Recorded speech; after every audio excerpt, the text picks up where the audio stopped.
Well, welcome everyone to 16885, and I guess this is ESD 35 as well. I think I can't keep track of the number. It's formally the title is Aircraft Systems Engineering. I never thought I'd actually be teaching a course with aircraft in the title of it, since I'm not an airplane person. I'm a space person. But as you all know, we have decided to devote the course this year to a study of the Space Shuttle. Very briefly, what the course has been historically, it was taught for quite a few years by Professors Merman and Hansman in the Aeroastro department. It's a course in systems engineering devoted to aircraft systems. And what they typically would do would be to have a series of lectures about principles of systems engineering and also about various systems, general systems in aviation. And then as a class assignment, the students would choose, would work in teams and choose an aircraft and do a systems analysis study of that aircraft. Well, a couple of years ago we were just sort of sitting down and chatting, and someone brought up the idea that, well, you know, the space shuttle kind of is like an airplane. Maybe it would be interesting to devote the course 1 year to a special study of the space shuttle. And that was actually the origin of what we're doing this year. Following that, Professor Aaron Cohen, who's sitting over here, and I'll introduce him in more detail in a minute, visited MIT, I think it was early last year, right? And gave a few lectures on systems engineering and the development of the space shuttle. And we started talking about putting together a course on the shuttle, and we're very fortunate now that this fall Professor Cohen is here as a visiting professor. He'll be here at MIT roughly about half the time. And he and I have put this course together. And the way we're going to organize it is that we're going to emphasize two main areas. First of all, to get to an understanding of the space shuttle as a flying machine, as a spacecraft, and also to study systems engineering as an engineering discipline. We have put together a list of speakers, and I'm going to pass out here copies of the syllabus. If you'll pass these around, actually, let me. We also have I've established a Stellar class website, and once you are enrolled in the course, you'll all have access to the website. If any of you are here as listeners or for some other reason don't get formally registered to get course access, contact me independently, and we can set you up for special access so that you can look on the website. So if you look through here, you'll see that most of the class periods are devoted to guest lectures, and thanks in large part to Professor Cohen, we've actually been able to invite people who played pivotal roles in the very early stages of the design of the space shuttle, and also people who played pivotal roles in the testing and eventual operation of the shuttle. So we have people who are active in the design, and also some people who were critical in mission control and in the test flights of the shuttle. It's I think a really unique collection of speakers, and because of, I don't think there's ever been a time where this sort of a collection of people has actually come together to share their experiences on the shuttle, and because we thought that it would have historical significance and people would be interested in being able to look at that in the future, we are having the lecture series taped for eventual inclusion on MIT's OpenCourseware. So that's why you see the television camera in the back. No need for all of you to dress up for it, but just so that you know. And the way we plan to run the course is as follows. The lectures will run roughly about an hour. We'll take a little break at the end of an hour, and then there will be an opportunity basically for close interaction between you in the class and the lecturer. It's kind of free form because we have lots of different lecturers. Of course, there will be some variability in the way lecturers go about presenting the material. Professor Cohen and I will attempt to make sure that in each case we do emphasize some of the basic systems engineering aspects of the presentation, so that we want you to understand the principles of how some of the different subsystems were designed, how they were basically how they were influenced by external requirements, to make sure that we understand what the requirements were, how the systems were constructed and tested, and how they were operated. What we'll be asking from you in terms of your deliverables. First of all, we'd like you to take notes on the lectures. We will post the lecture notes on the website. If you look through the schedule that I've given you here, you'll see that I list the deliverables, and I'm going to have to adjust the timing on that. But anyway, 2 times in the course we'll ask to see the lecture journals. What we are looking for is to make sure that we're presenting and that you are getting out of this the basic systems engineering principles for each of the subsystems that are presented. And we'll talk a little bit more about journal notes in the future. The main deliverable from you, it'll be a little bit different from in the normal aircraft systems engineering course, where the groups of students basically chose an airplane and then looked at the design of that particular airplane. We're only dealing with one vehicle, the Shuttle. So what we'll be asking you to do is to choose one of the subsystems on the Shuttle, and as you look through the notes, you see we'll have information presented on a lot of the different subsystems.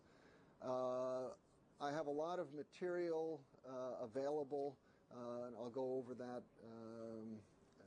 a little bit later, both in digital form and in books which we'll have on reserve at the library, which go into great detail on all the different subsystems. So we have lots of information, as well as experts that you can talk with. So we'll ask you to form up into teams, roughly four people in a team, more or less. Choose a subsystem, and then basically write a paper on how you would design that subsystem if you were doing it today using 21st century technology. So it gives you an opportunity to understand the subsystem as it was designed for the Shuttle, and then to take a look at current technology in that subsystem. I know there are some people here from engineering systems, as well as from AeroAstro. People may have some other ideas. If you have some ideas about writing about systems from a systems engineering and integration point of view, and any other particular personal ideas of what you'd like to do as a project which is slightly different from specifically working with a subsystem, come see me. We'll talk about it. The main thing is to make sure that you have a chance to explore some aspect of the systems engineering of the Shuttle in greater depth. That's all I'm going to say right now. Go to the website. I'll be posting more information because I want to give as much time as possible to our 2 speakers.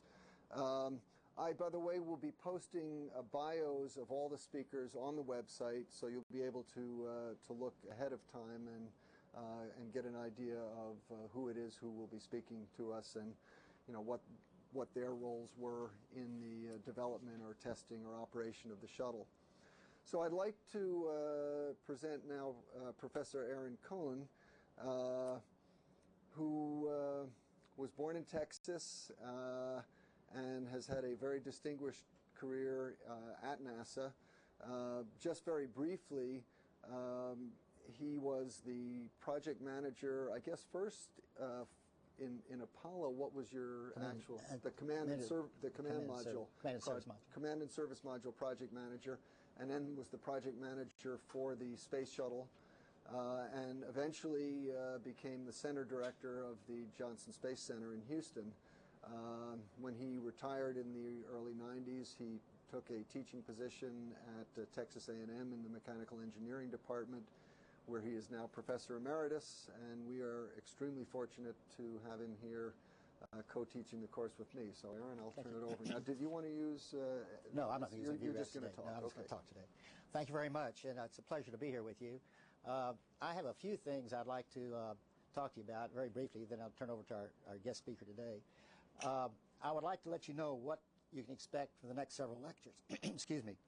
I'm going to provide you with the overall shuttle, how the shuttle works, the requirements of the shuttle, the design and the development of the subsystems to a certain extent, to give you an overall view of the shuttle so you'll have a background of information when you later start to hear the detailed briefers of the lectures of the subsystems in some degree. As you listen to these various technical lectures, you should be prepared to figure out what system you're really interested in and what system you'd like to go forward with in your future talks. And so you'll see that. So that's what I'll do in the next two lectures, Tuesday and Thursday. And trying to figure out how we start the course, I went back in my memory to figure out a man who was there at the very beginning in Washington. And this is man Dale Myers, Mr. Dale Myers, who's going to talk today. Is a true, what you might say, a true aerospace engineer. He had a very distinguished career in both industry and government in aircraft and space. Dale, or Mr. Myers, was Deputy Administrator of NASA from October 1986 to 1989, and that's when President Reagan called Dale Myers back to be Deputy Administrator after the Challenger accident.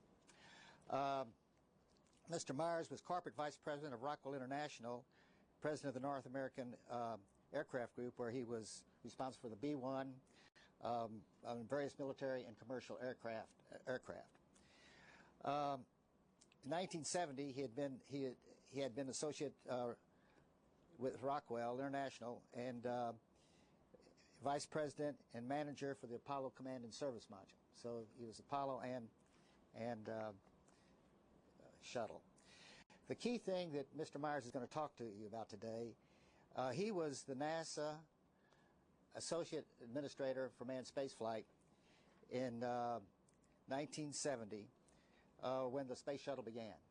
And Mr. Myers is going to talk to you about the beginning of the Space Shuttle and how the external environment helped create or generate requirements that really forced, you might say, the configuration of the shuttle. I think it's very important for you to understand that, because many times when you get out and start to work, go to work, the requirements become generated by external environments. So without further ado, let me turn the speaker over to Dale Myers to give you his lecture. Yeah, I'm going to do that, but He's all mic'd. We swap mics. Oh, you swap. You get that back to Jeff. Okay.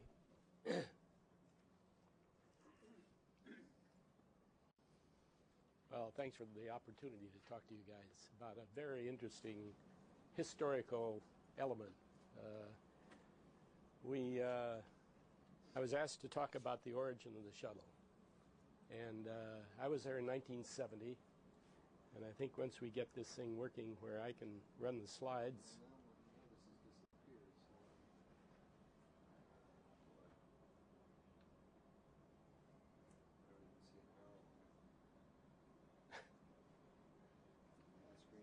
blank.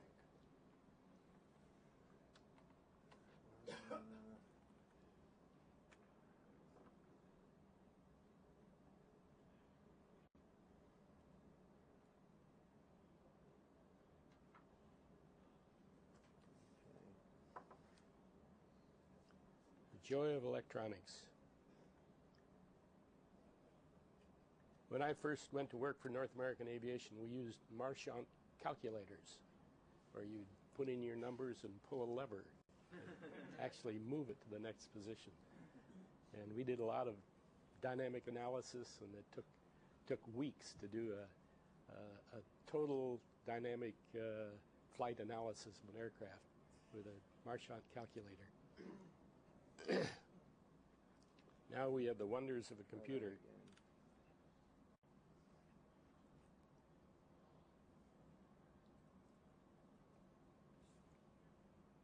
First airplane I worked on was a P-51 Mustang, a fighter in World War II. And that had some interesting system engineering issues in it too. They used the inlet, it had a liquid-cooled engine, and they used the cooling. We had a radiator that was in a duct, and the air came through the radiator, cooled the liquid, and heated up the air that was then properly adjusted with a flap at the back of the radiator that gave it thrust out of the heat that was involved coming through the radiator. That's the reason the Mustang was about 15 miles an hour faster than the Germans' Me-109. Okay. Oh boy, that is interesting. Okay. Now, where do I go? Wait a minute. Where do I go forward? Here. Okay. There, page down. Okay, good. Okay. All right. Page forward. I'm going the wrong way. Okay. That's one of the prettiest pictures I've ever seen of the shuttle. That's a picture of the additional photography that they brought into the system after the Columbia accident. This was used on this last flight. First time I'd ever seen the rear view of all the connections for the transfer of fuel from the tank into the shuttle, the connections to the tank, the forward bipod where the foam was that came off on the Columbia accident. Just a terrific picture of all the tiles up under the wing that Aaron was so involved with. But what I want to talk about, here's another one that's really a first for me. This is the Mach 1 shock on the shuttle, about 20,000 feet altitude, Mach 1.1. That big envelope of condensation, not as pretty as it looks on a F-18 or some really slick airplane, but it's there. Okay, I'm going to talk about what happened leading up to the shuttle. And it's interesting because it involves the specific interests and personalities of the people who were involved. Jim Webb was the administrator of NASA from 1961 to 1968. And he was a terrific interactor with the rest of the administration and with the president directly, and did a great job of administering NASA through the Apollo program up through 1968. Turned out in 1968 things were kind of going sour for President Johnson, and Webb's big tie was with President Johnson, and he ended up leaving in 1968 after he suggested to President Johnson that he might want to leave sometime soon. I think he was thinking that he was going to stay through the lunar landing, but Johnson said, "Why don't you leave now?" And don't really understand the interaction that was involved there. But Webb didn't want to make future plans. He really never paid much attention to the work that was being done inside the system on new ideas, new things beyond Apollo. Of course, the Apollo was an immense program, 400,000 people well, 300,000 on the Apollo, another 100,000 on other activities in NASA like the aeronautics program and the science programs. But Webb didn't want to talk about things that were going to happen beyond that time period. In the meantime, in the back rooms, a lot of people were doing a lot of thinking about where does NASA go after the Apollo program. Apollo at that time, that Webb was there, had planned to go through Apollo 20, I think. Yeah. And so it was going to go on until 1973 or so. And so I think Webb took the attitude that we don't need to think about the future yet. Well, when he left in 1968, brought in a fellow named Tom Paine, who had been at General Electric Company doing advanced planning for General Electric. Very bright, very aggressively forward-thinking guy. A guy that I always felt never saw a future plan he didn't like. And NASA was doing a fantastic amount of future planning at that time because in the 1968 time period, we'd just done the Apollo 7, gotten it back into flight again. At the end of 68, we did Apollo 8, which went around the moon. And NASA could do no wrong at that time. They were just on a step. And with Tom coming in early 69, all the work that was being done by NASA at that time the idea was that the NASA programs were going to continue to grow and that you could really begin to do some expansive thinking about going out into space. There'd been work going on since 1964 on lifting bodies and on different configurations that people imagined could be used for traveling in space and returning to the ground in a more sophisticated manner than coming down on parachutes in the water. The water landings were extremely expensive, having a whole Navy out there to support them. And so people were beginning to think about land landing. And by 1969, enough pressure came on the administration that Nixon appointed his vice president, Spiro Agnew, to run a program reviewing the future of NASA. And he got a really good group of people together. He got Bob Siemens, I'm sure you all know, Tom Paine, the administrator of NASA. Lee Dubridge was had been head of Caltech and was the science advisor to the president. They had a guy that was the head of the Atomic Energy Commission and the head of the Bureau of the Budget.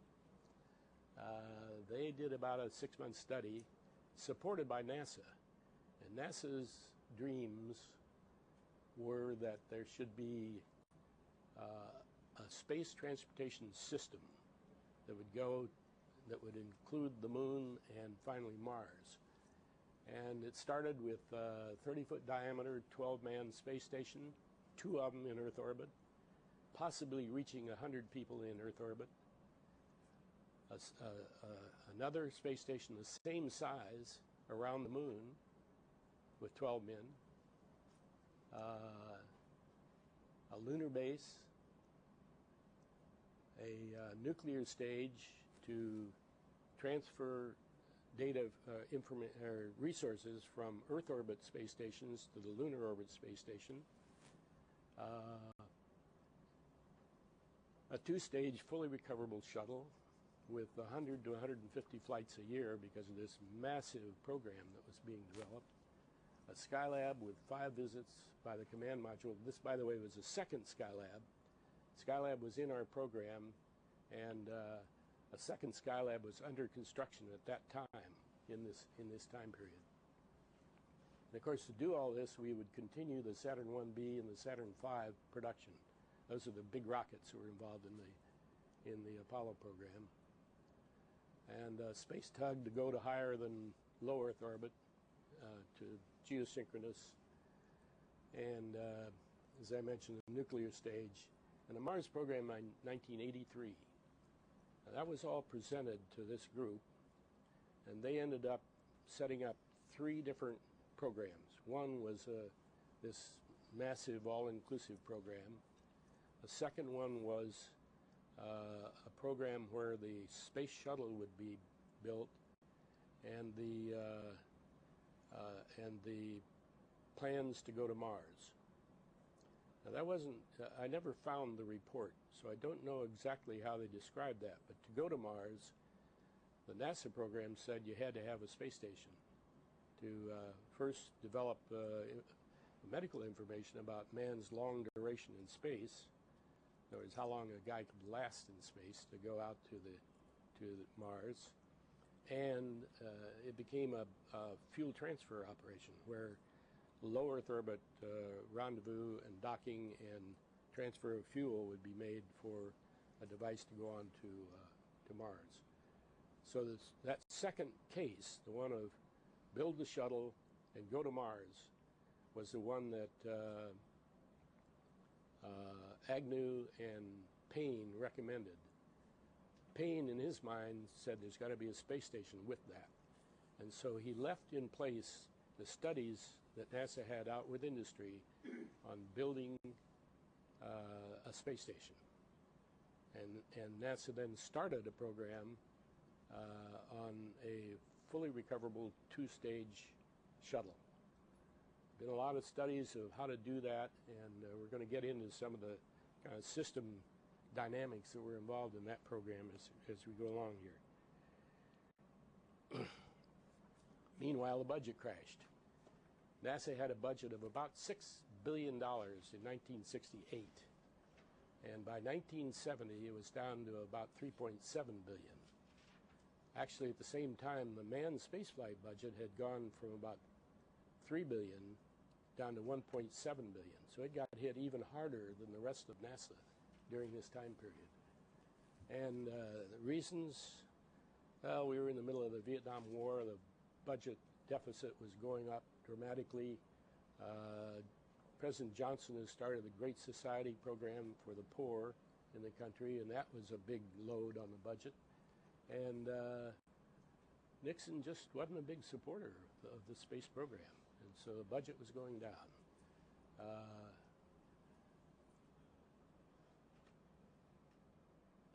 So the question was there going to be a human spaceflight program at all? And that was a really big question, because in a time period about a year after this period, one of the senators put a bill before the Senate to cancel the shuttle. The shuttle Phase B program was underway by that time. We did studies, Phase A, a small amount of money to industry. Phase B was enough to get a definition to where you could decide that you were ready to go into detailed design. And Phase CD was actually the design and development and testing. So we were into Phase B on the shuttle at that time. He brought forward to the Senate, let's cancel the shuttle. And the vote was 50-50. And so the vice president had to go in and vote to keep the shuttle program going. That's how close to cancellation it was. Now, a really important guy in all this is a guy named George Miller. He had been head of the manned spaceflight program. He had been the stimulus within NASA for this broad systems study of going out to lunar bases and then to Mars. And he left in 1969, late 69.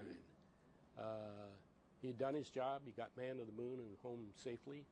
And he saw this cut in budgets that was going on. I don't know whether that really influenced him to leave, but I think his general pattern had been that he wanted to, whatever he wanted to do, he wanted to complete it successfully, and then he would move on. And he did that with the Apollo program, so he moved on.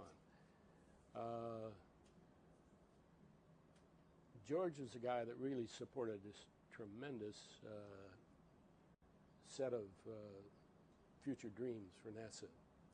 Tom Paine left in late 1970, and the reason he left is he kept pushing for a space station, and the the people in the administration had kind of seen the studies that had been done by this Space Task Group, where Agnew had said, let's do the shuttle and then let's go to Mars.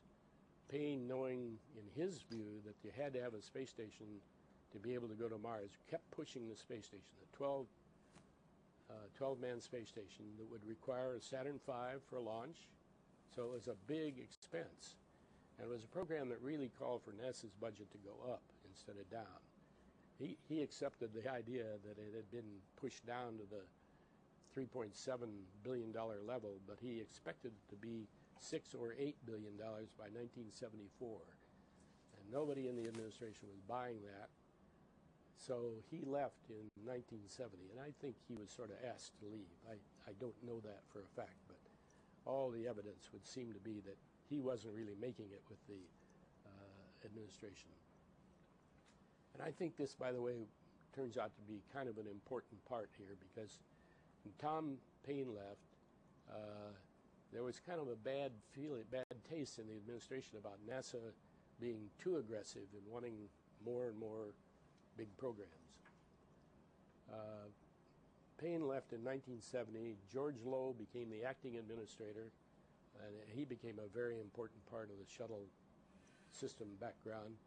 His background, by the way, started way early in NASA, and he had been the program manager for the Command and Service Module for a period of time before he went up to NASA headquarters. And I guess, Aaron, you became the program manager after George left. And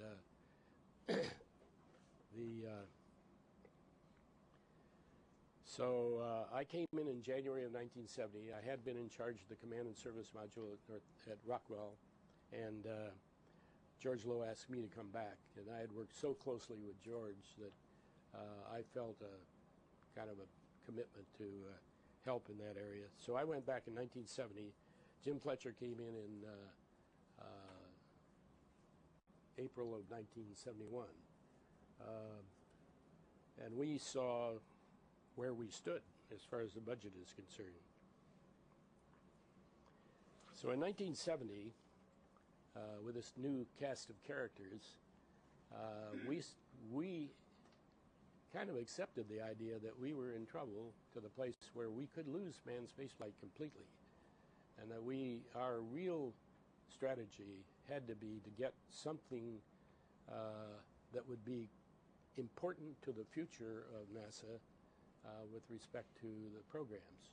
And our view was that the most important part of the game was to build a shuttle that would reduce the cost of getting into orbit. And that was the whole idea of the shuttle.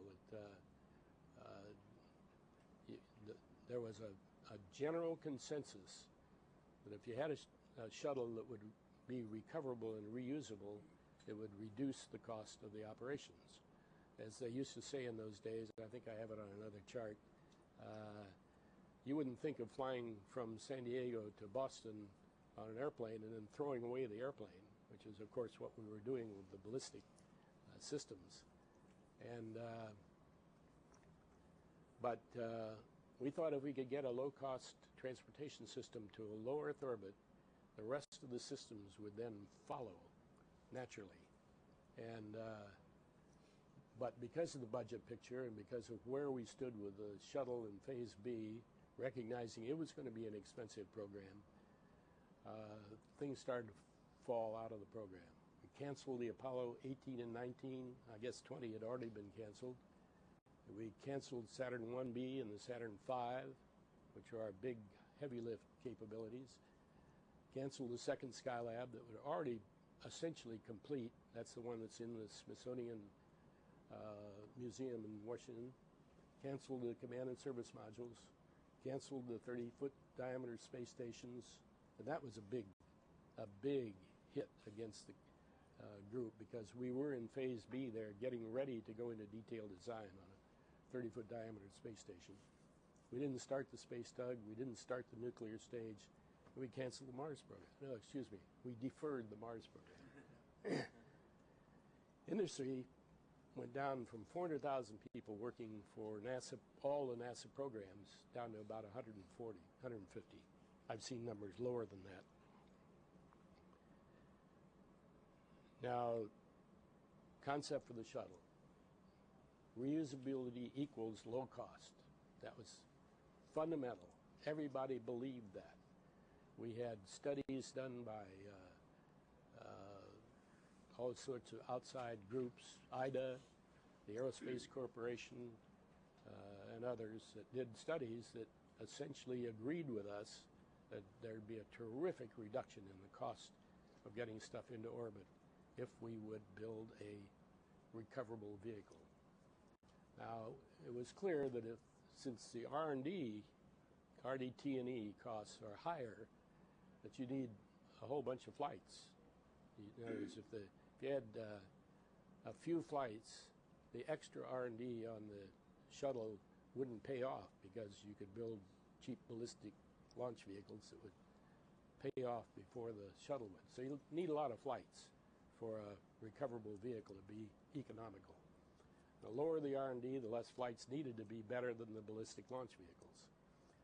And if you got a lot of flights, because the flight costs are so low, then a two-stage fully recoverable system would be the right way to go.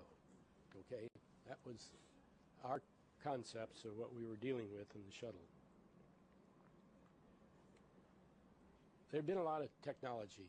I don't know how many of you know that the early lifting body was done by a guy named Brunelli. Not Bernoulli, but Brunelli. Brunelli was in Long Island, and he built a, I wonder if it's my next slide. He built first lifting body. That's an airfoil section, and that's a broad piece of fuselage, wide enough that the two engines could be involved in it. Big windows for transport. It was really quite an interesting beginning of a cargo airplane in 1921. He built one of them, and that was the end of that. But there were a lot of other things going on. You know, after Sputnik, the United States just kind of went wild with ideas for a while, and then settled down on having NASA put in place, decided that the military dinosaurs and mole programs wouldn't be done, that NASA would take over that kind of activity. And but we got some really interesting stuff going. The HL-10 lifting body, the X-24A lifting body, the X-15, although that was not considered a space device, really did end up with, by the time they put external tanks on it, got up to Mach 6 and, 300,000 feet. Really some terrific performance out of that airplane. And then I added the Navajo, which I worked on for many years, because it had a parallel tank separation at Mach 3. It was the booster was under the vehicle. The vehicle was a ramjet vehicle, and it separated at Mach 3 at about 40,000 feet. So it was a high dynamic pressure separation. But it showed us that parallel separation would work, and that gets into this picture later.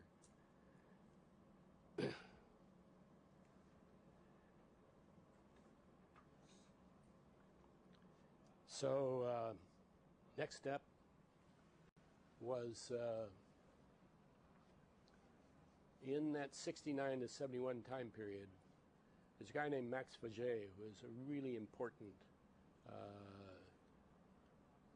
almost a genius in my mind in design, that did the original Mercury and Gemini capsules, physically designed the shape of the Apollo command module, and then came up with this first sort of practical view of a two-stage fully recoverable system.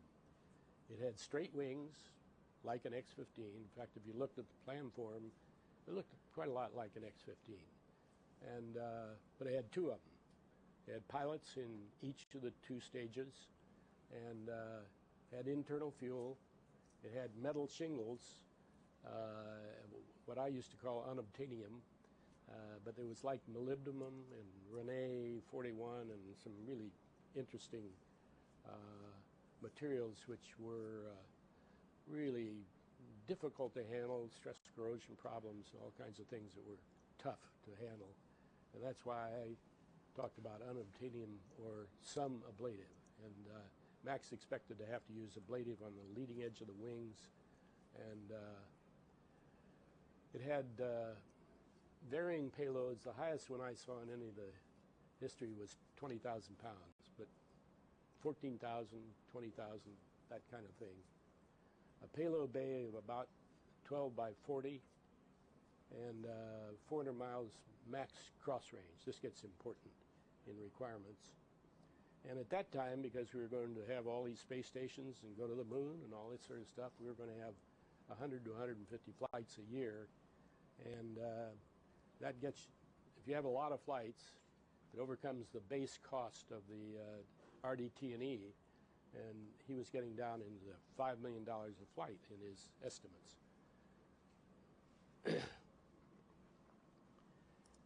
But meanwhile, because we had lost the space station, we had lost the lunar base, all this grand plan had disappeared, we needed more payloads. We needed to get up to the 40 to 50 payloads a year to be able to make the shuttle look economic at the levels of cost effectiveness that the Office of Management and Budget was demanding of us. After this vote in the Senate, George Lowe decided that we had to be responsive to the OMB, so we had to get some more flights. And this is where our requirements began to come into the picture. We spent about a year working with the military, where they finally agreed they'd put all their payloads on the, and I mean all their payloads on the shuttle, if we could meet the cost estimates that we had. The commercial people were eager to get on the shuttle if our costs would be this low, because they were beginning to see launch costs equal to or more than the cost of the satellites they were putting up. And the science people bought into the idea of space servicing. This really got important because they agreed to design the Hubble Space Telescope so that it could be serviced in space. And that turned out to be, of course, the key to the shuttle, to the Hubble, because of the mistake that was made in the mirror. The resurfacing of the Hubble Space Telescope is what, by bringing another optics in front of this distorted mirror, brought the Hubble back to the fantastic performance it has today. And so, yeah.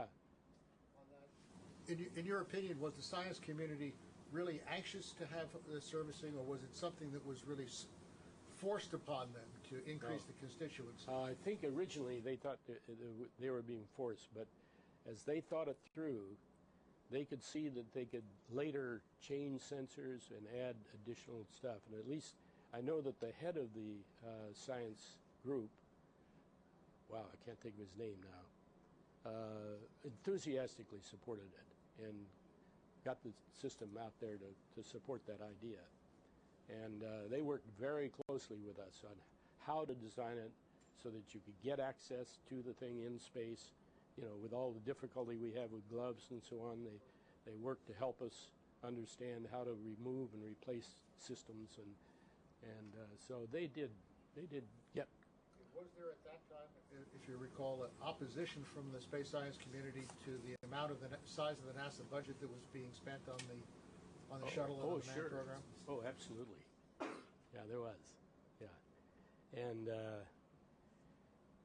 But on the other hand, some of the committees, like the town committee, supported the shuttle because they could see other science opportunities that were involved. So it wasn't they didn't gang up on us. It was, they were shooting arrows at us here and there. So that brought enough Oh, yeah, then let me go on with the requirements. Because of the military requirements, we had to change our specifications. And this became another one of the elements that drove the final design. Military wanted a 60-foot long payload bay. It had been 40 in the designs that we'd been doing so far. They wanted 40,000 pounds polar, and that made our due east payload up to about 65,000. That was a big change from 20,000 to 65,000. And they needed 1,500 cross range. They wanted to be able to go around the Earth while the Earth turned and land at the same spot. So they had to have 1,500 miles of cross range. Now you could do it a lot of different ways. You could carry turbojets when you came back in and fly it back the 1,500 miles, or you could do it without turbojets, which means you have to have aerodynamic cross range while you're coming in. Payload bay increased to 15 by 60. 15 was an increase by NASA because they saw that they didn't have a Saturn V anymore to do space station. So the best they could do is increase the diameter of the shuttle to where they had a 15-foot diameter to where they could carry the sections of a space station that we are now have in our program. We thought anything less than that was just too cramped for the guys. We decided we would find a non-ablative reusable thermal protection system. Technology had moved far enough by that time that we were beginning to see these ceramic tiles developed to the place where they looked feasible. They had been able to find a hardening for the surface that made them less penetratable than they had been. And carbon-carbon came in that we could use for the leading edge for 3,000 degree leading edge temperatures. We followed the tradition that said if it's fully recoverable, it's going to be cheaper. So let's go for a two-stage fully recoverable system. And of course, all the other things that we were developing at that time to reduce the cost of operations with automatic checkout and so on. Well, that's a bad picture of, and I never was able to get that thing. I'm not an expert at this stuff, so I wasn't able to get that slide down far enough to show where the Saturn V was, but Saturn V is only about 50% longer than that upper stage there. So this thing had gotten big, and the booster was larger than a 747, had to operate up to about Mach 6. The orbiter was about the size of a MD-80, MD-90, the twin-engine small transport. And so they were big. And these things had 12 big high-pressure engines in them. And we in management, and I think the guys in design, were getting pretty worried about whether an airplane that large at that Mach number was going to be a practical thing in terms of a system. That's not a system engineering approach. That's sort of a gut feeling that you get after being in the airplane business for a lot of years and watching the development problems that were involved on the X-15, for example. How long it took the X-15 to get to where it could go to Mach 6. But that was the direction we were going. By the way, one of the companies had the wings on the orbiter turned up for I don't know why, but they had them turned up. The rest of them generally, oh, and by the way, the reason you see two different configurations here is in our Phase B studies to the industry, we said, design us one that only has 400 miles cross range, and design us one that has 1,500 miles cross range. The upper ones have 1,500 miles cross range. The delta wing will do that. The straight wings won't. And so as we developed these requirements, it became clear that we were not going to go with a straight wing system. So these phase B studies that we had showed that we were going to have a development cost of someplace between 12 and 15 billion dollars for R&D. And about that time, Nixon had a meeting with Fletcher and said, you can build any kind of shuttle you want as long as it only costs $5 billion. Well, that was a big shock to the system. And OMB said, having heard that, OMB says, make it cost effective. And that was a real tremendous driver in the system, because we had never been asked to do that before, and we had a whole new set of requirements to try to deal with. So we had this Phase B program. It was almost complete. Had all these big, beautiful configuration studies, and we had to look again. So we went out and said, let's get imaginative, guys. Let's see if there's any way that we can reduce the cost. There'd been enough going on where one of the companies had been looking at the possibility of putting external tanks, like drop tanks, on the top of the wing on each side. There were two of them, one on each side of the orbiter. And it made the orbiter itself, of course, much smaller. Remember, we're carrying hydrogen and oxygen, and we were doing it inside the vehicles in those studies you saw in the Phase B. And so it grew the outside dimensions tremendously. And by going external with the fuels, it really shrank down the system to where the diameter of the payload compartment was essentially the diameter of the orbiter. And so people began to look at other ways to do it. We had guys coming in talking about single stage to orbit, and that was one that I rejected without study, because I knew that the mass fractions required for that were just out of the world of reality. There was a thing called a trimes, where the theory was that you have three vehicles, two of them were, and they were deltas. They fit together in a nice little teepee, and two of them would be used for boosters going up, and the third one would go on into orbit.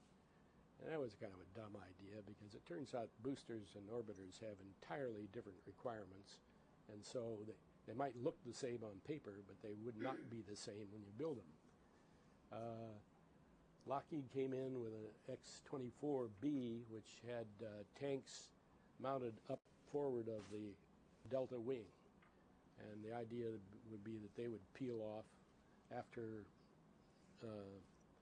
fuel was fed to the main engines in the orbiter itself. And then we began to see these external orbiter tank studies. And when the tanks began to look good externally, then the question is, do you boost from under the tank, or do you boost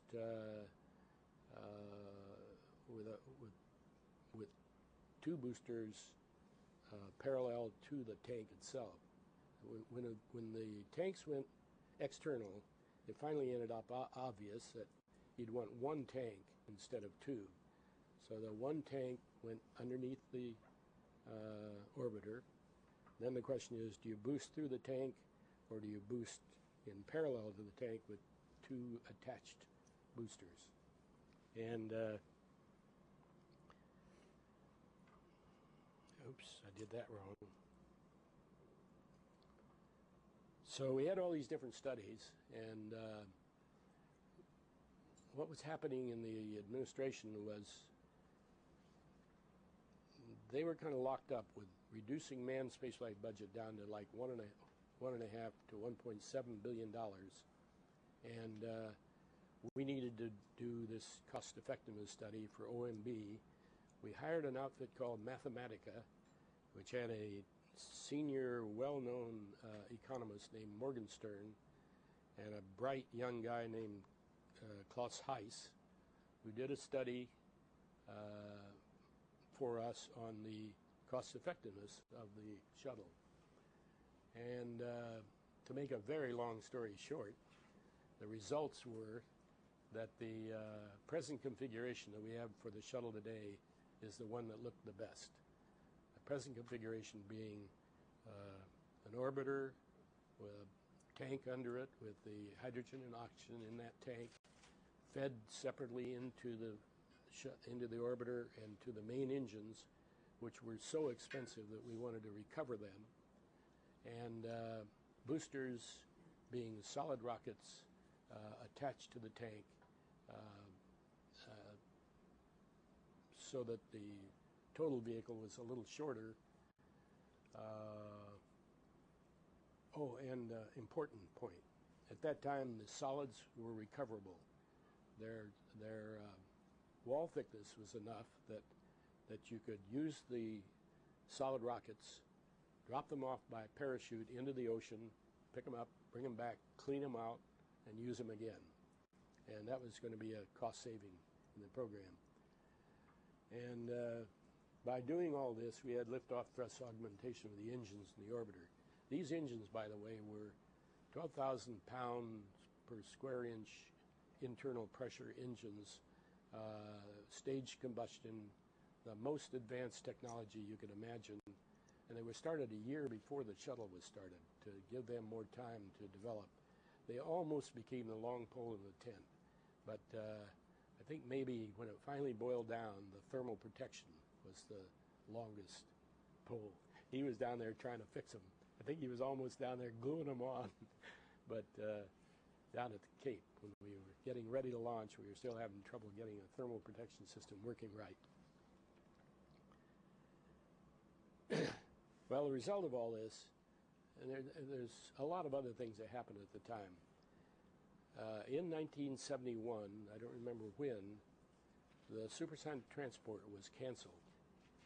And that was a big technology blow to this country. In other words, there was a major program that would have absorbed a lot of the high-tech engineers that were involved in the Apollo program.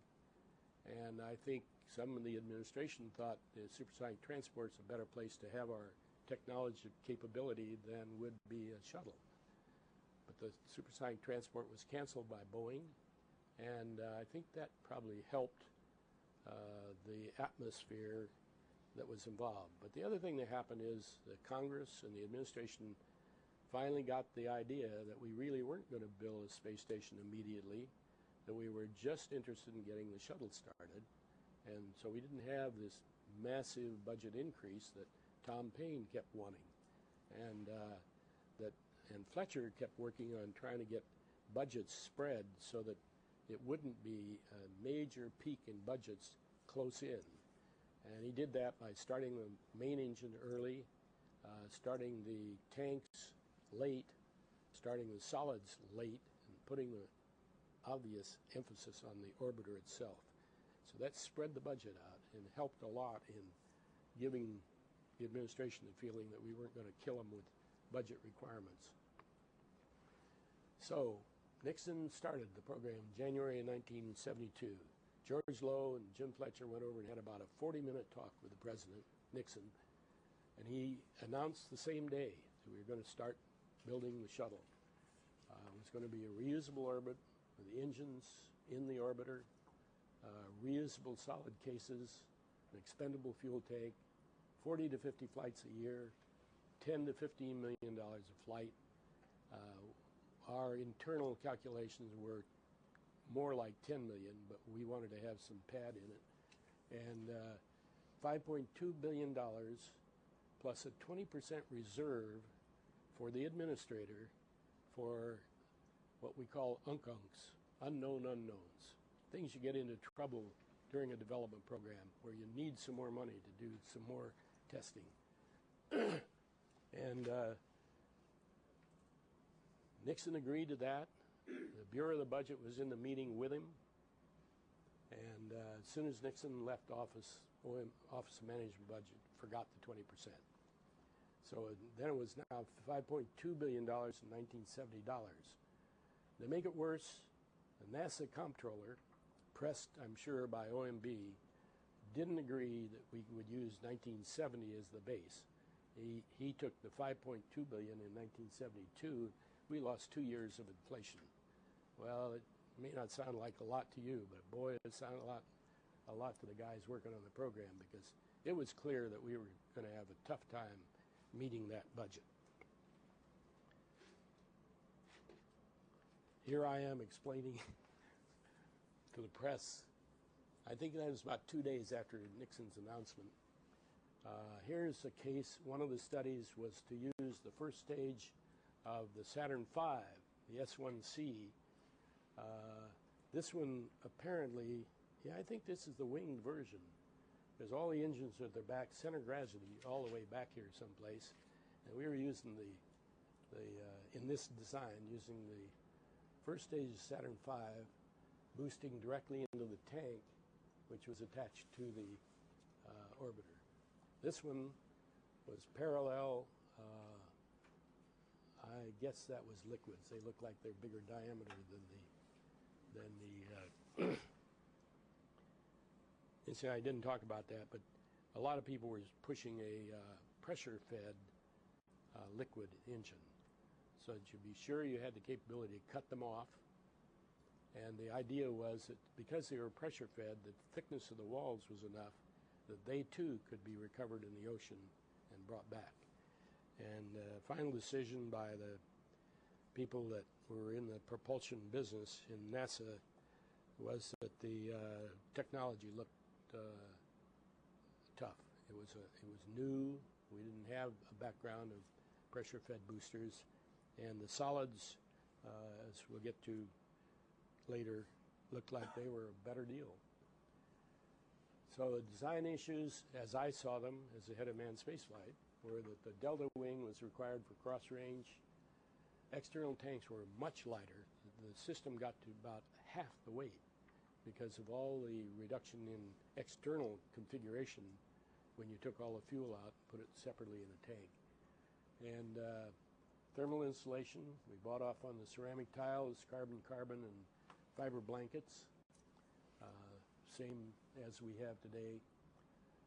Solid or liquid boosters, the solids looked more reliable at that time. There'd been a history of solids on many of the large military boosters, and they looked better.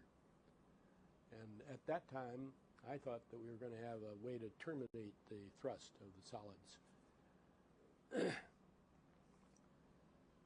Engine location and type started on the ground for safer, better performance, and the stage combustion for the better performance. We had, under our studied, retractable turbojets. Once you got into the atmosphere, you popped these turbojets out and flew home. And we decided we couldn't handle it. Thank God we had all this lifting body experience where the guys had landed these very low LOVD devices, and actually the orbiter had a little better LOVD than some of the HL-10s and X-24s. So we dropped the turbojets out of the system. Series versus parallel boosters. Series was heavier and had less performance. A lot more bending loads in the system. When we go up, we go max Q, and with crosswinds, we get big loads on that wing. And so this turned out to be a heavier way to do it. And well, a little more on solids versus liquids. I always like to tell this story about solids could be shipped by rail. And I say it another way, the diameter of the solids was set by rail shipment. And there's a story, which I'm sure some of you have heard, that the rails of the American rails are set first by the British. We brought the British rail system to the United States. The British rail system was set by the width of the wheels on the carts that they used to have, and the carts width was set by the Roman chariots that used to be on the roads in England, because they made grooves in the pavement or in the tiles that they have. So that set the diameter of the shuttle, and the Roman chariots wheel width was set by 2 horses in front of them. So there's some who say that the diameter of the shuttle rocket engines was designed by two horses' asses. Those are the guys that wanted to use liquid. Okay, they could be shipped by rail. They had a better reliability record at the time. Solids could be recovered. Industry studied pressure fed to recover them too, but we didn't buy that. Designers thought they could turn off the solids. They later found out that they couldn't turn them off uniformly, and that the thrust variance that would be involved between the two would be totally beyond the capability of the vehicle to sustain it. So we dropped it. Thermal insulation, talked about it. They're all new developments that had been experimentally tested. They looked like they were going to work, but we had a lot of work to do, and the ceramic tiles really turned out to be one of the toughest new technologies that we got into. High pressure stage combustion engine, we knew that was a big new development, and so as I said, that was started early. And design crew escape, well, the idea was we're going to be able to terminate the thrust on the rocket engines. And we looked at these rockets to pull away the cabin. We looked at all that stuff, and none of them had a broad application. You know, you had the question of safety. If you took it off at the launch site, if you took the whole front end off the vehicle at the launch site, you had big questions of the reliability of the system. We went through a lot of studies to try to find a way to capture the crew in case of a problem, and never found a system that was that fit into the program. So we ended up with crew escape only with a complete structure, and that, of course, was the problem in Challenger, that we ended up wrecking the structure to where we did not have a recovery capability. But we put in a system where if the vehicle were complete and structurally sound and was gliding, the guys could get out. But that's the only escape system that we have. I wanted to touch operation costs a little bit. We had built enormous confidence from the Apollo program. In spite of the Apollo 13 problem, the rest of the vehicles had worked beautifully. I used to say that every flight always had man in the loop someplace during the flight that was important to the success of the program. Many times it was a minor thing, like when Apollo 12 got struck by lightning when it was launched. The guys were able to reconfigure switches to get the power back on, get everything back to normal, and had a nice flight to the moon and hit a few golf balls. And but every flight had man involved, but every flight was a tremendous success except Apollo 13. And at the time we were dealing here in the 1970 time period, in 1970, well, April of 70 was when we launched Apollo 13. But anyway, we had tremendous confidence, and we thought we had tremendous support from the industry.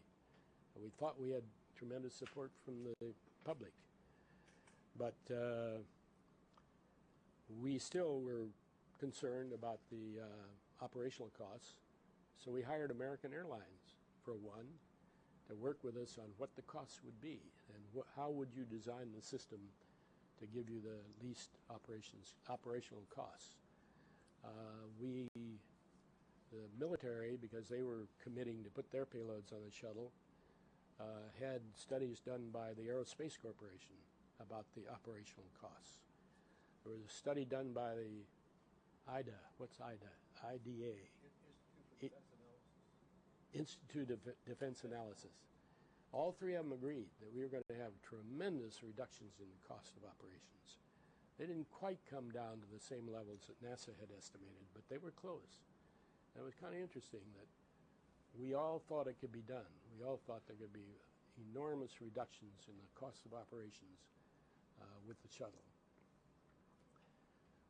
we thought we had enough space-based hardware that we could do quick turnarounds and, handle it more like an airplane. And but NASA didn't really properly account. NASA and these groups didn't really properly account for the costs associated with post-flight maintenance, the rocket engine. When IDA and Aerospace did the studies, we told them the rocket engine was going to be reusable for at least 20 flights. Well, it turned out it wasn't.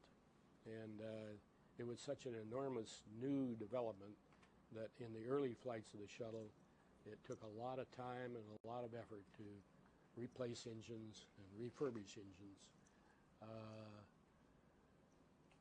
Assuring safety of flight in a hostile environment, and space is hostile, and we're dealing here with what amounts to a short amount of R&D, development testing, when you get into these flights. Difficult cutting-edge technologies, the engine and the thermal program, the tiles worked, but they often got chips out of the tiles, so you had to replace tiles between flights. And this is fail operation, fail operation, fail safe. The airplanes have fail operation, fail safe. They took the attitude that if you had 3 computers, that was plenty.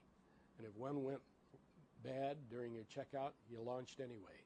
You don't know that, but that's what's happening to you on airplanes today, commercial airplanes. We went one more. We went fail operation, fail safe. We have 4 computers in the shuttle, and we can't fly without all 4 in perfect condition. So those things add costs when you do that. And then cost trade-offs between R&D and operations. People have argued with me many times that our decision to put the tank externally was a bad deal. It turns out that it was certainly a bad deal on Columbia. The foam on that tank came off and hit the carbon-carbon leading edge of the wing, broke a hole in it, and caused thermal excesses in the reentry. So you could argue, yeah, we should have had a 2-stage fully recoverable system. But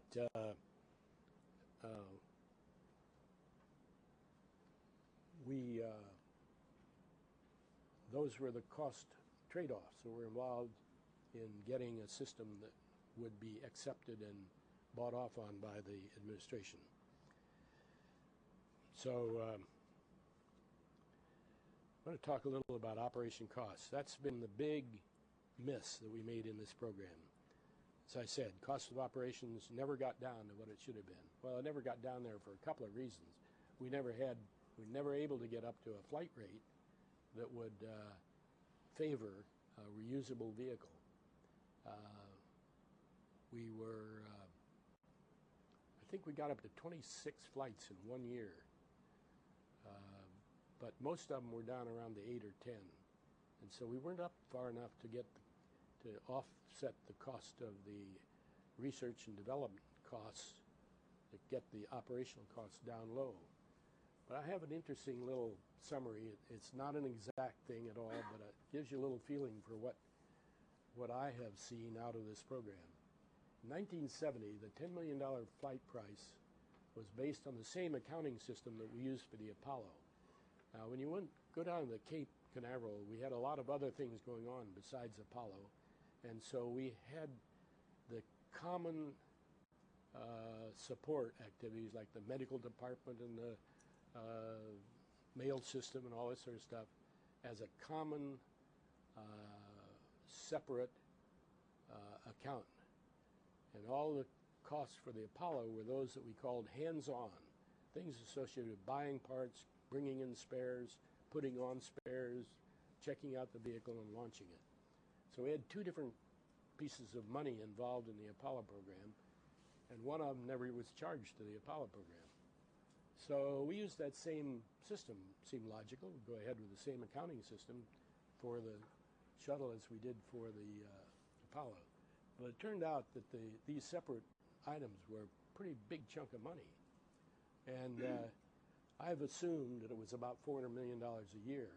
I'm not sure that's right, but I wanted to do it just to give you an idea of what happens with inflation. Remember we said we'd do this job for using $1970, and we said that the cost would be $10 million in $1970.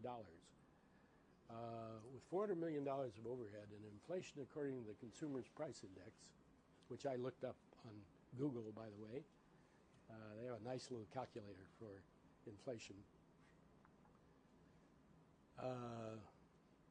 40 flights a year, no overhead. In other words, like Apollo, a $10 million price in 1970 would be $23 million by first flight and would be $50 million now. Same 40 flights, but including overhead, would make the flight cost $20 million in 1970, $45 in 81, and $101 per flight for 40 flights in 2005. Huge increase in price because of the inflation that occurred in the 1980 to 82 time period. 8 flights per year, including overhead, runs it up to $60 million in 1970 dollars. And 8 flights per year is just sort of what we've been running here recently. 135 at time of first flight and $302 million a flight in 2005. Now the cost per flight on the shuttle, I don't know. I know that it's up in that $400 or $500 million price. I use this only to give you kind of a rough feeling that although we missed operational costs badly, we didn't really just be totally out of the ballpark on them. Okay, shuttle performance is great. Shuttle's done everything it was designed to do, and probably a few more things we didn't think of at the time. It's put military devices in orbit, commercial devices in orbit, scientific payloads, all to LEO, with solids that we brought along. It's taken stuff to the geosynchronous orbits. It's retrieved and replaced satellites. It's retrieved satellites and brought them down to the ground, repaired them, brought them back into orbit. It's repaired satellites in orbit, and it's launched elements to the space station. In the 1980s, the shuttle had only 4% of all the launches in the country, but it carried 41% of the mass launched. Shuttle R&D was well within what Nixon and Fletcher agreed to, the $5.2 billion plus 20% in 1970 dollars. And I mean quite a lot of, probably the 20% was only about 5 to 10% of that was actually used in that. In that sense, they overran what the OMB said we were to develop it for, where they didn't give us the 20% reserve. We overran it by 5 or 10%. Missed 2 key design issues. Call them system engineering issues. Cold O-rings. Challenger. We had O-rings in that vehicle, which when they were cold, they lost their flexibility. And when they were cold in a design that was opened a little bit when the pressure came on internally, that was a disaster waiting to happen. So that was a bad design of the way the O-rings were designed into the vehicle. Second one is the foam shedding. We knew that we were going to have ice and or foam on that tank. And we really pressed the industry to make sure that that foam was going to stay on. We had foam enough that we didn't get a lot of icing, but we had foam that had to stay on because we knew that as it shed, we didn't think of so much of the carbon-carbon as the tiles, these brittle tiles that we had on the bottom of the shuttle. So foam shedding was known to be a problem all the way through design development, but just has not been able to be solved. And after the Columbia accident, the Martin Company, I assume, worked for 2 years trying to make that foam stick better. And it did stick better, but pieces still came off. So the fleet has been grounded, and they got to get that fixed. And of course, we missed the operational cost. Two-stage reusable vehicle would have missed worse. I'm sure of that because of the size of that first stage booster and the Mach numbers it had to go to. I guess I have concluded that spacecraft are not like airplanes. Every flight is a structural dive demonstration. You know, you develop an airplane and you fly it many times before you fly it to the corner of the VG diagram. And I can only think of one exception. A guy named Wheaties Welch, one of the greatest test pilots North American ever had, flew the first flight of the F-86, which is the fancy new jet that we brought in just before the Korean War. And on his first flight, it flew so well that he took it into a little dive, and the Mach meter went up to 1. And actually the ground data showed that he probably went to 1.04. Some say they heard a sonic boom. I'm not sure of that. But that was about a month before the X-1 went supersonic. So he did that. In those days, test pilots were kind of innovative, and they did things that they were told not to do, and he did it. But every flight's a structural dive demonstration. We go right up to max Q every time we fly. We go through wind shears that take it up to high Gs. We go to high Gs on the way up. We go to high Gs on the way down. We go max thermal every flight. So we're dealing with a tough set of activities when we do this. No reusable space system ever gets the millions of hours of stressed operation that airplanes get. Once an airplane gets through development, it starts getting millions of hours of test data or information, where if you have a problem, you fix it. And you just don't get that in these systems. No reusable space system has decades of evolutionary model development. In other words, the airplane business has been so dramatically economical that you could build new airplanes every 10 years or so. And each new airplane took advantage of all the things known from the past airplane and designed into it. And as I said, every reusable system is exposed to enormous environmental variations every time. Thermal, vibration, pressure, Mach number, all these things happen every time. And so I look at the shuttle as being an amazing piece of machinery which is done extremely well in what I consider a continuing R&D environment. We just don't have yet an operational system.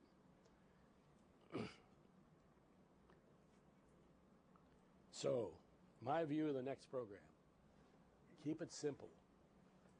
It's sort of been a prime view that I've had of design ever since I've been in the airplane business.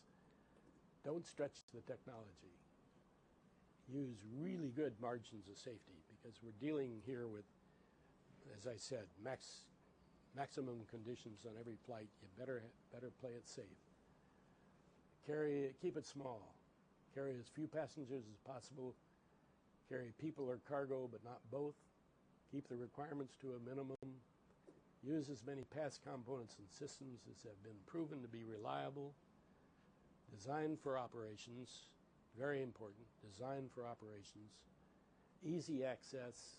One man can replace a black box.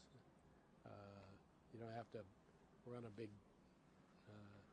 pickup truck out, a pickup machine to go take something out of it. And keep the design reserved while you're designing it, so that when operational issues come up, you can design for the operational issue and keep reducing the cost of operations. I don't know what all that means. I think it means that if we had it to do over again, it would have been great to be able to contain the requirements within NASA, probably build a much smaller system that you could get many more test flights at lower cost, and but we didn't have that opportunity, as you now know. So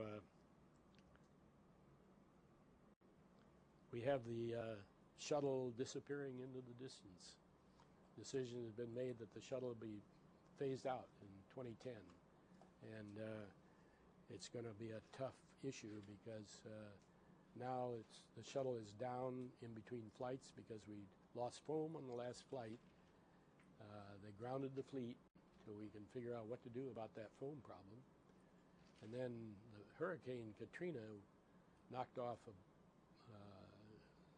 top of the VAB, which isn't a big deal, but it really messed up some of the tank facilities and tank access, and people's lives have been affected with losses of homes. And so there's a whole bunch of new issues involved in the shuttle that I read in the paper this morning may mean another delay in the next launch of the shuttle, and that means a compression of the time between now and 2010 when they're trying to use the shuttle to meet the commitments that we have with the Europeans and the Japanese about putting pieces of space station up into space. So an interesting new problem for the shuttle. Okay?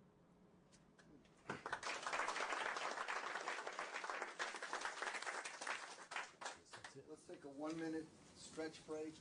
Stand up if you like, turn around in a few circles, and then we'll have a half an hour for some questions, answers, and general comments.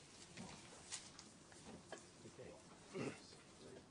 External environment, the background, what went into the design of the shuttle, and I think what Dale alluded to at the end is very much to the point, and we'll be talking about this with the people when they talk about the individual systems. That in terms of the actual performance which we've gotten out of the shuttle, despite the fact that we have had 2 catastrophic accidents, which, by the way, involved not only the design of the shuttle, but the way we operated the shuttle, and that's an important thing that we'll spend time talking about.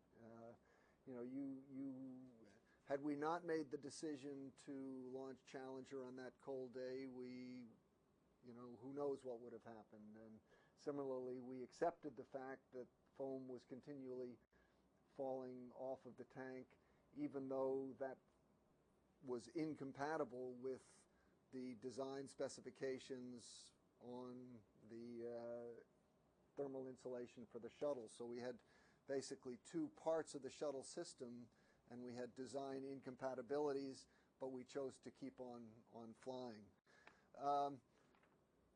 But as a whole, the shuttle has been remarkably successful from a technical point of view in terms of what we have been able to do in near-Earth space has been, I think, compared to what you could do working out of an Apollo capsule was absolutely phenomenal. And in fact, it will, I think in terms of near-Earth operations, the shuttle will be sorely missed when we retire it. And there will be a lot of capabilities that we will be giving up. But on the other hand, where we really got it wrong by orders of magnitude was in the cost and reusability of the shuttle. Now, perhaps that goes back to the requirements, because again, we were trying to do an awful lot of things for the very first time, and yet we were being told by the Office of Management and Budget that, you said it had to be cost effective. I mean, in a sense, NASA was being asked to operate the shuttle almost as a commercial enterprise and to make money on it. So this is like you build a test vehicle for the first time, and you're being asked at the same time to operate it at a profit. And as you know, one of the systems engineering principles is you have this triangle. That's not working very well. I'm sure you've all seen this. Oh boy. All right. Performance, cost, schedule. You've all seen the triangle, right? And you can't specify all 3. They are not all independent parameters. If you specify the performance and then you're limiting the cost. You can't control the schedule. Anyway, all three of those we, in a sense, got specified when we accepted the requirements to build the shuttle.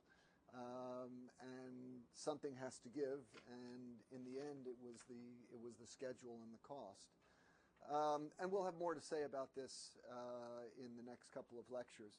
But now let's take advantage of the last 20 minutes, give you a chance to ask some questions about the content of the lecture, and Dale can try to answer them. I will say, by the way, in terms of the schedule of the class, when this was given as an aircraft systems course, the lectures there were 2 lectures of an hour and a half, and then there was a laboratory period scheduled on Wednesdays. And the idea, I think, was that by scheduling a lab, everybody would have one period of time at the same time, so that it would make it easier for you to work as teams on your project. Because we have so many people coming from out of town, I thought that it would be better to make sure that they have full time to interact with you. And so we didn't schedule a laboratory period for this course. Instead, we have 2 two-hour lectures, and I'm assuming that all of you will, once you form teams, will be able to work out some times when you can get together. The only other thing I'll mention, if you look ahead for Tuesday, September the 20th, that's the first deliverable regarding your term project.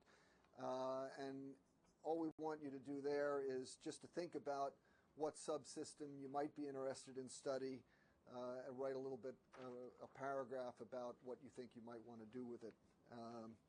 And what we'll do is we'll be taking a spiral approach to this project. So, you know, if you look ahead, you'll see there's various times when we ask for preliminary results, and then we'll work with you,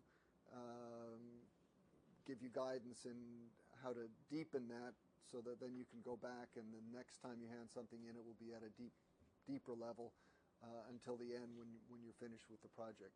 Okay, let's move into the question and answer period. And there have been a lot of material presented, and this is your chance to ask the guy who was here when it all happened.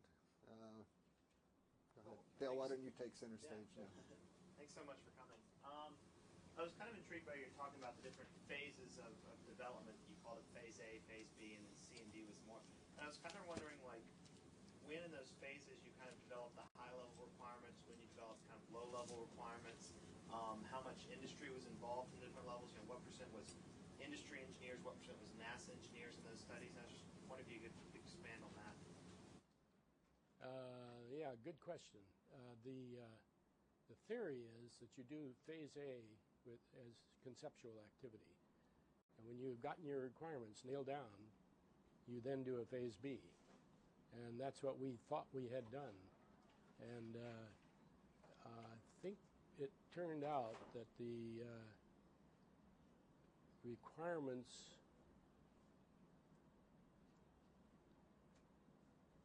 military requirements came in after phase B had been started. So we actually had to change the contracts with the industry to take into consideration those military requirements, and they were a big change to the requirements. So in that sense, we had some inefficiency in the phase B. And it was after we began to get the results of phase B that we realized that we didn't have a system that was going to sell, wasn't going to meet the requirements. So instead of canceling phase B, we finished the phase B because we needed that basic understanding of all of the systems and all of the elements that made up the system. So we finished phase B, but we started some additional phase A's, conceptual activities to try to find a solution. And I don't remember how we worked from the recognition of the new configuration back into the Phase B guys. So we extended Phase B. Oh, that's right. We had a Phase B extension to bring that new configuration, NASA's decision that we would go to an external tank. We modified the Phase B studies again with an extension that allowed the industry then to catch up with what was going on. And by the time we finished that Phase B extension, we had all the requirements in place. We had all of the design understood well enough to start Phase CD.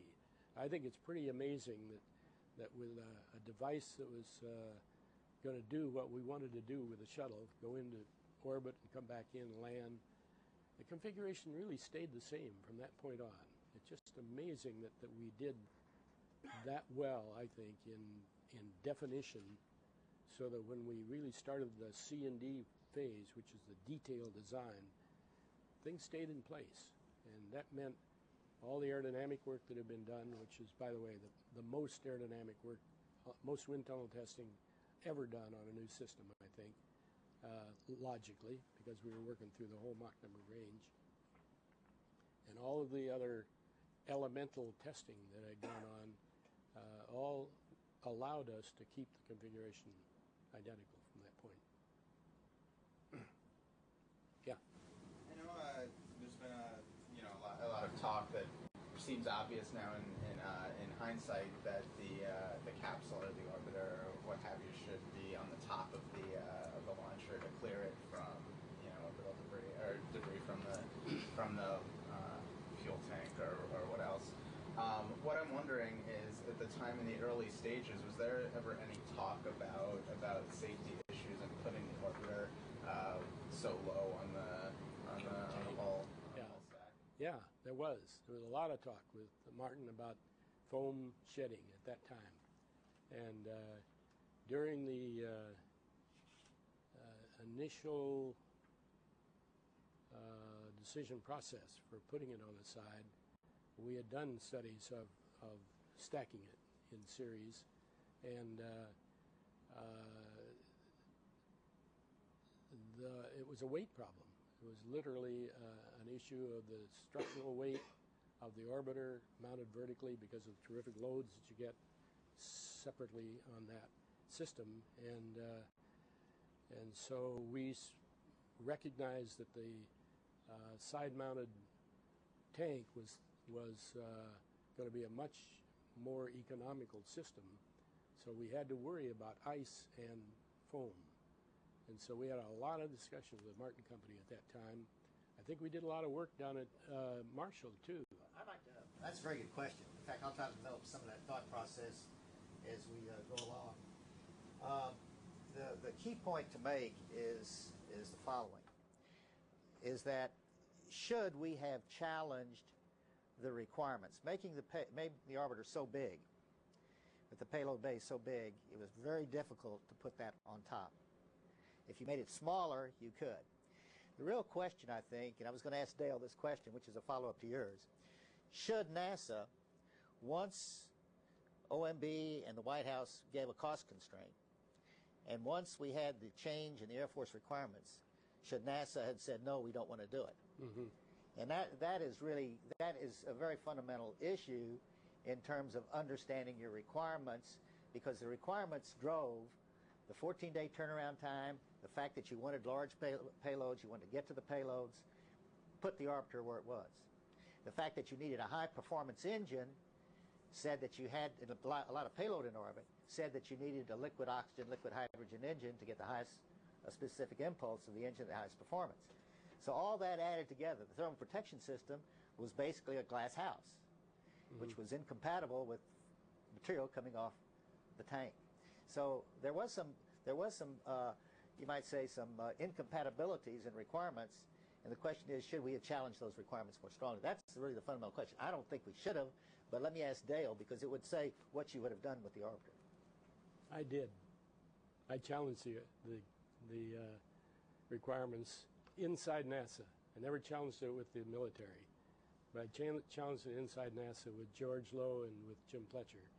And their conclusion was that we would not have a manned spaceflight program if we challenged the military requirements. And then the rest of it followed.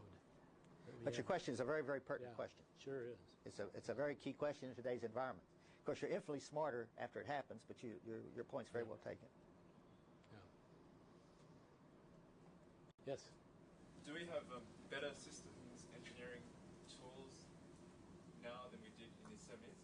And so if you use today's tools to design shuttle, I think, of course, would it be better? Would you have avoided cost overrun and so on? system engineering is better, yes. Cost estimation, I'm not so sure. I think, we had the best guys in the country doing cost estimations on the shuttle, but we missed it probably as much as anything else by just not having those people understand the complexities of operating in space. And I think a lot more is known generally now about the cost of operating in space. I think that the next try at a reduction in cost for getting into space will be a much more significant activity. I consider cost estimation a part of system engineering, and so it's a lot of it is a much better, some of it is not, I think. Well, just to follow up a little bit, when we designed the shuttle, the orbiter, we didn't have CAD/CAM systems. If you look in the aft end of the orbiter, it's sort of like the hardest thing you've ever seen because we didn't have a computer-aided design. If we had had that, we probably would have done a much easier job in the aft end of the orbiter and in the mid-fuselage and in the cockpit. Yeah. And that is systems engineering. So you have much more value. You today have much more valuable tools than we had during the Apollo program and during the shuttle program.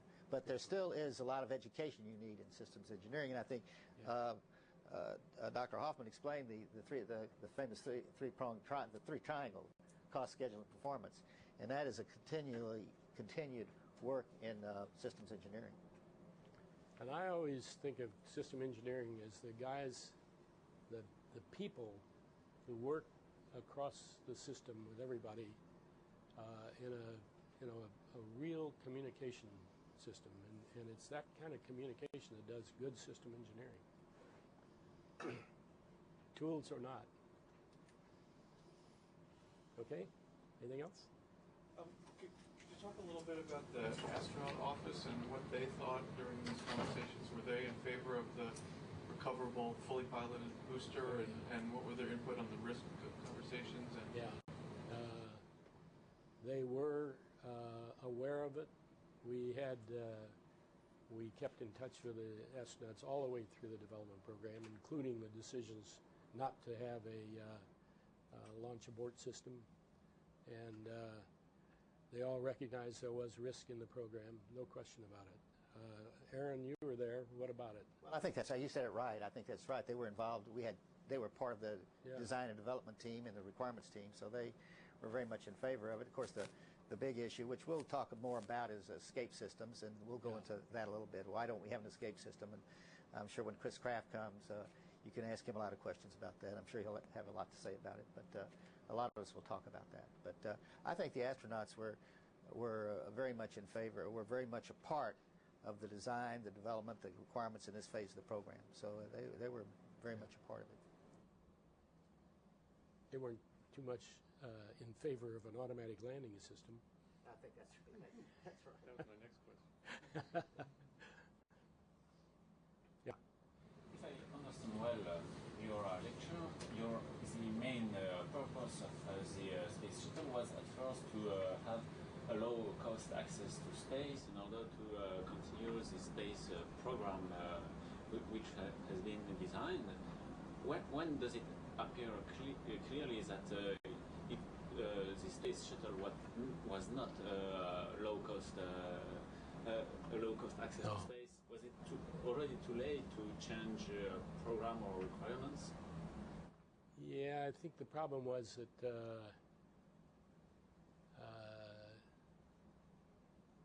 that we never got up to flight rate. There were payloads waiting for us, but we never got to flight rate. And if we had gotten to a higher flight rate, operational costs would have been lower. Not enough lower, because no matter what we would do, we never would have met our original estimates on operational costs. But as you saw by that inflation story that I had, costs today would be enormously higher than that $10 million estimate that we had in 1970, just because of inflation. But we never got flight rate, so we didn't ever get to the lower costs. And in the early days, it appears to me, I wasn't there, but it appears to me there was a lot of pressure to get that flight rate up so that the cost per flight would come down. And that pressure got to be instilled into the people at NASA and the industry, to where the decision made on that cold day in January or whatever it was on the Challenger, even though there was evidence that those O-rings had leaked in previous flights, the decision was made to launch.